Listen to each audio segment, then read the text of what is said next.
Welcome back to another episode of From Inside the Studio. This time, I want to talk a little bit about interest rates. We've been hearing about it all over the place, about interest rates and what that's doing. But the big question that we're getting is, what happens when interest rates rise?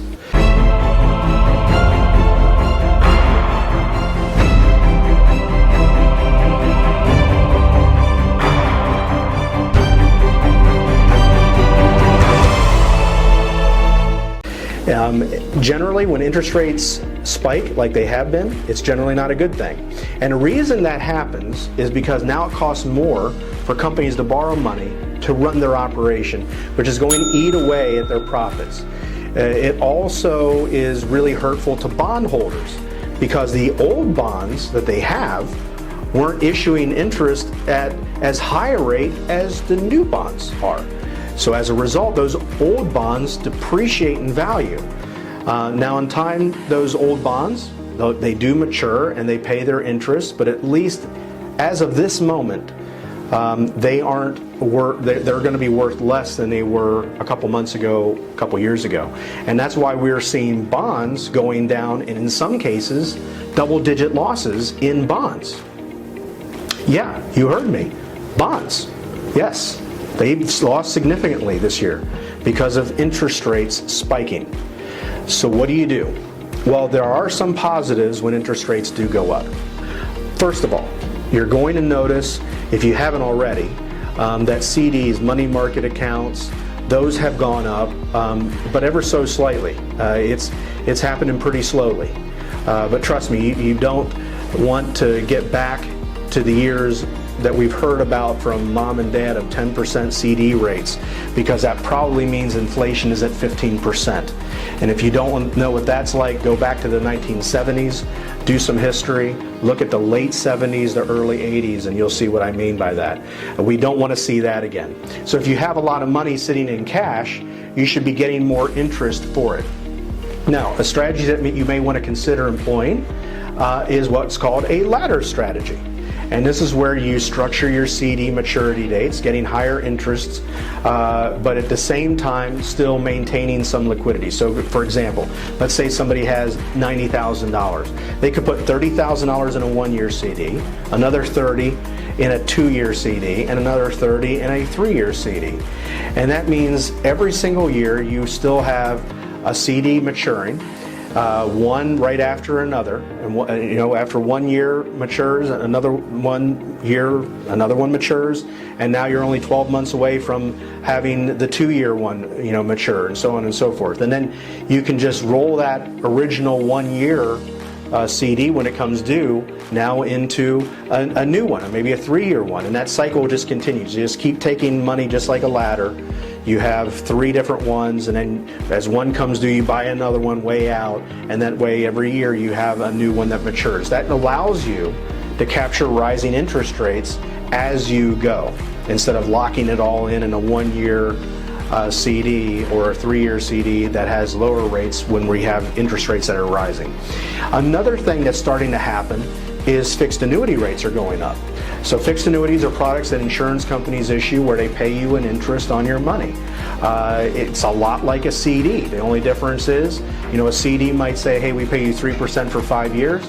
A fixed annuity might say, hey, we'll pay you 4% for 5 years. Usually the interest rates are a little bit higher, but the only difference between a CD and a fixed annuity is one's really offered through a bank, being the CD, and the other one's offered through an insurance company, being the annuity. Now there's some other nuances that are different. You'd want to check on those, but when it comes to an annuity, there's many ways in which that interest gets calculated. But usually, what we're seeing is we're seeing fixed interest rates a little bit higher.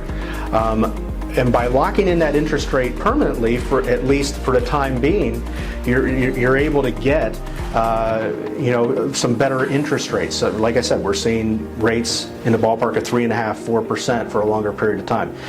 You don't have to be concerned about interest rates suddenly going down and you're going to be missing out because of whatever. If you got a 5-year rate, a strong 5-year rate, you're locked in for that 5 years. Now another thing that you should be looking at, again, CDs, we talked about that. We talked about fixed annuities, but another thing that you should be looking at are I bonds.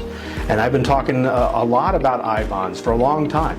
But I-bonds are presently paying, right around that 9% number. You're limited to $10,000 per person per year. So if you're married, you can put in $20,000 in there. And if you want to do that, that's great. It's like a supercharged savings account is how to look at it. So if you have money laying around, you definitely want to do that or look into it. But you can go directly through Treasury to do that. It's not anything that we do, but you can go directly to treasurydirect.gov is the website. But that's a good opportunity. But the thing is, you got to be careful with the liquidity, because when you put money into those I-bonds, you can't get money out during that first year, and then even years 1 through 4, you can get the money out that you put in, but you lose some interest. It's not until after the 5th year that you could get all your money back and all the interest without any sort of penalty. So you want to make sure that you know the ins and the outs of it before putting it in, but that's a heck of a rate right now. And it's because inflation's up. When inflation's up, the I-bonds pay a little bit more, but they do change those rates every May and November. And so it's possible that as time goes on in those, they will readjust that rate and it won't be that high. So there are some positive aspects to interest rates rising. Not a lot, but there are some things that you can do proactively. Now, I will tell you, because interest rates are rising, now is not a great time to go buy a new home if you've got to get, because you've got to get them, especially if you've got to get a mortgage. Now, it's not horrible. I mean, the rates aren't as bad historically. They're just not as good as they used to be. But the rates are bad enough to where it's been slowing down the real estate market big time.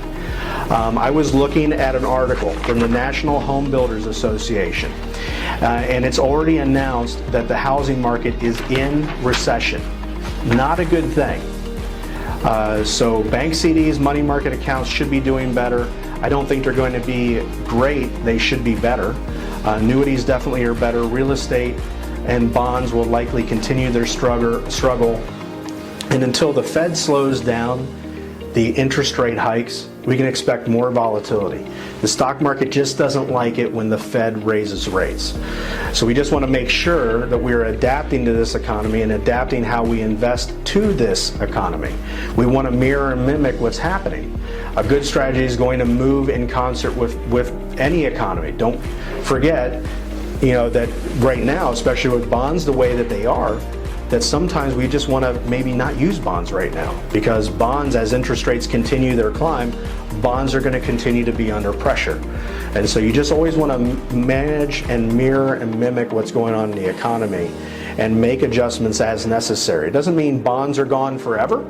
It just means right now, because of these interest rates, they're under pressure. And we just want to be able to make adjustments, and then when everything clears up, you can make adjustments again.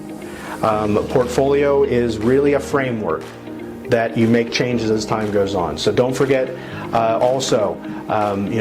we're putting these videos out all the time, so you want to hit that like button, hit that subscribe button. Don't forget, you can check us out on Instagram, Facebook, LinkedIn. Just search for Group 10 Financial. We're posting updates, we're posting content multiple times every week. And you can also go to our website, group10financial.com, for a lot of other resources. And you can always reach out to us here at the office at 407-960-4052. But until then, stay tuned. We'll be coming out with lots more information as the days and weeks go on to help you really maneuver around all this uncertainty that we're seeing out there in the economy and in the market right now. So until then, take care. Bye now.